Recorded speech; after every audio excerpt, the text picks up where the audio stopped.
नमस्कार, स्वागत आहे तुमचं आणखी एका नवीन रेसिपीमध्ये। आज आपण नाश्त्यासाठी रवा आणि बेसन पिठाचा छान असा ढोकळा कसा बनवायचा ते बघणार आहोत। तर रेसिपी अगदी सोपी आहे, शेवटपर्यंत नक्की बघा, कुठेही व्हिडिओ स्किप करू नका। तर वेळ न वाया घालवता लगेच रेसिपीला सुरुवात करूयात। तर या ठिकाणी बाउलमध्ये मी 2 वाटी रवा घेत आहे। साधारणतः या वाटीने हा रवा घेतलेला आहे। मध्यम आकाराची ही वाटी आहे। साधारणतः मध्यम आकाराच्या वाटीनेच हा रवा आणि बेसन घ्यायचं आहे। तर 2 वाटी रवा घेतलेला आहे, त्यासाठी 1 वाटी बेसन पीठ घ्यायचं आहे। जेवढा रवा त्याचा अर्ध बेसन पीठ असं हे प्रपोर्शन यामध्ये ठेवलेलं आहे।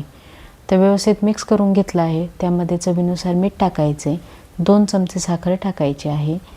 त्यानंतर यामध्ये अर्ध्या चमच्याला ही थोडीशी कमी हळद टाकायची आहे।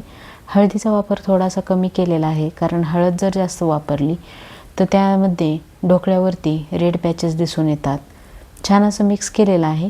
यानंतर यामध्ये ज्या वाटीने रवा घेतला त्याच वाटीने 2 वाटी ताक घ्यायचं आहे। थोडंसं आंबट ताक घ्यायचं आहे, यामुळे या ढोकळ्याची चव छान लागते। त्यानंतर किटलीमध्ये जी पळी असते त्या पळीने 2 पळ्या तेल घेतलेलं आहे आणि ते व्यवस्थित मिक्स करून घ्यायचं आहे। या ठिकाणी हे बॅटर मला थोडंसं घट्ट वाटत आहे, त्यामध्ये मी आणखी थोडंसं ताक टाकत आहे। साधारणतः 2.25 वाटी मी ताक एकूण टाकलेलं आहे। व्यवस्थित मिक्स करायचं आहे। अगदी इडलीचं जसं पीठ असतं तसं हे पीठ आपल्याला ठेवायचं आहे, म्हणजे या पिठाची कन्सिस्टन्सी अगदी तशीच असली पाहिजे।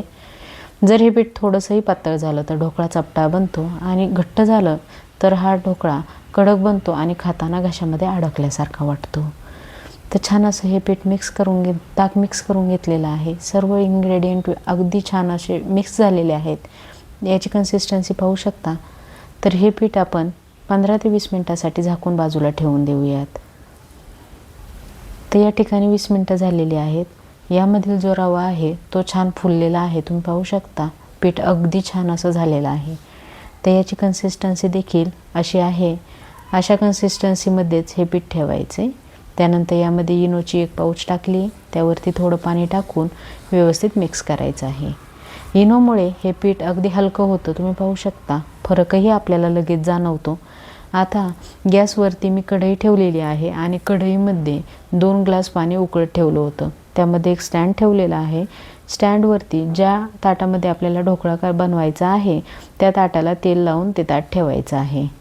ते यामध्ये हे बॅटर लगेच टाकायचं, त्यावरती झाकण ठेवायचं आणि मध्यम गॅसवरती हा ढोकळा बरोबर 15 ते 20 मिनिटांसाठी शिजवून घ्यायचा आहे।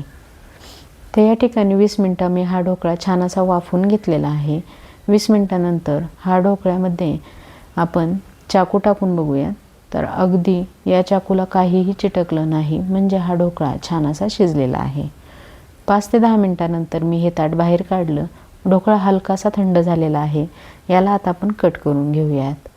तर ज्या आकाराचे तुम्हाला पीस पाहिजे आहेत त्या आकारामध्ये हा ढोकळा तुम्ही कट करून घेऊ शकता। ढोकळा कट झाला की यावरती आपल्याला छान असा एक तडका द्यायचा आहे। त्यासाठी तेल गरम करून घेतलं आहे।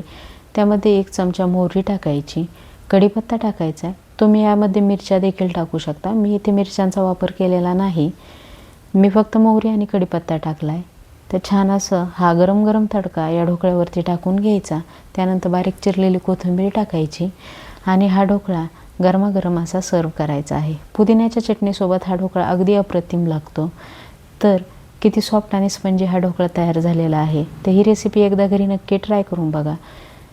व्हिडिओ जर आवडला असेल तर व्हिडिओला लाईक करा। चॅनलवर नवीन असाल तर सबस्क्राईब करायला विसरू नका। आपल्या मैत्रिणींसोबत हा व्हिडिओ जास्तीत जास्त शेअर करा। व्हिडिओ बघितल्याबद्दल तुम्हा सर्वांचे मनापासून धन्यवाद।